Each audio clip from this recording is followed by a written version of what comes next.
أرسل رسوله بالهدى ودين الحق ليظهره على الدين كله ولو كره المشركون وأشهد أن لا إله إلا الله وأشهد أن محمدا عبده ورسوله ومصطفاه وخليله أثنى الله عليه قائلا وإنك لعلى خلق عظيم وصلى الله عليه وأصحابه أجمعين. أما بعد فأعوذ بالله من الشيطان الرجيم. بسم الله الرحمن الرحيم. لقد جاءكم رسول من أنفسكم عزيز عليه ما عنتم حريص عليكم بالمؤمنين رؤوف رحيم. وفي مقام آخر وما أرسلناك إلا رحمة للعالمين. وقال النبي صلى الله عليه وسلم إنما بعثت لأتمم مكارم الأخلاق أو كما قال عليه السلام. صدق الله العلي العظيم وصدق رسوله النبي الكريم.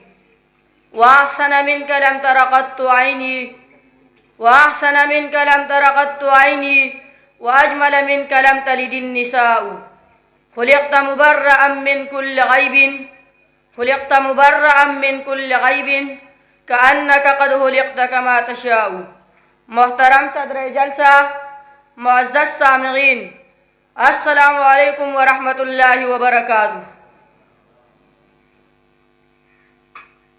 آج میں آپ حضرات کے سامنے اس مقدس، مطہر، معطر اور منور ذات کی توصیف و ثنا بیان کرنا چاہتا ہوں جو نہایت محترم و مکرم و معظم و محتشم ہے، جس کو خالق کائنات نے پوری کائنات کے لیے رحمت بنا کر بھیجا.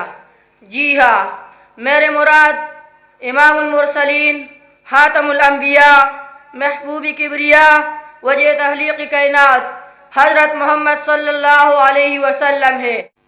سامعین گرامی قدر، وہ ایسی عظیم ہستی ہے جس کا ثنا ہوا خود رب کریم ہے، جس کے صفات کا شاہد خود قرآن حکیم ہے، جس پر ملائکہ شب و روز درود بھیجتی ہے، جیسے شجر و حجر جھک جھک کر سلام کرتی ہے، جس کی حقانیت کی گواہی کنکریاں دیتی ہے، جس کی اشارے سے چاند دو ٹکڑے ہو جاتا ہے، جس کی دعا سے سورج واپس پلٹ جاتا ہے.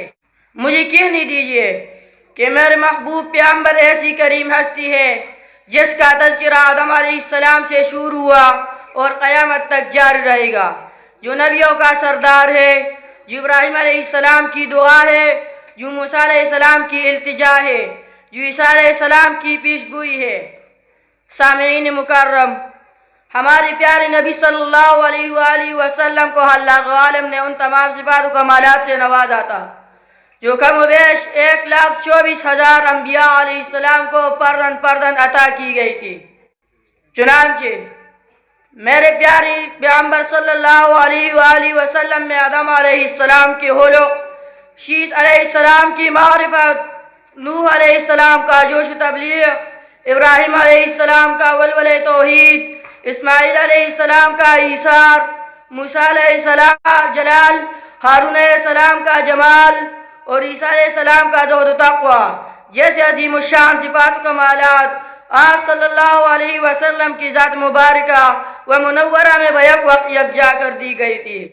محترم سامعین، میں اس کلام کو بانی دارالعلوم دیوبند، قاسم العلوم والحیرات، حضرت مولانا محمد قاسم نانوتوی رحمۃ اللہ علیہ کے اس اشعار پر ختم کرنا چاہوں گا. جہان کے ساری کمالات ایک تجھ میں ہے، جہان کے ساری کمالات ایک تجھ میں ہے، تیری کمال کسی میں نہیں مگر دو چار. وما علینا الا البلاغ.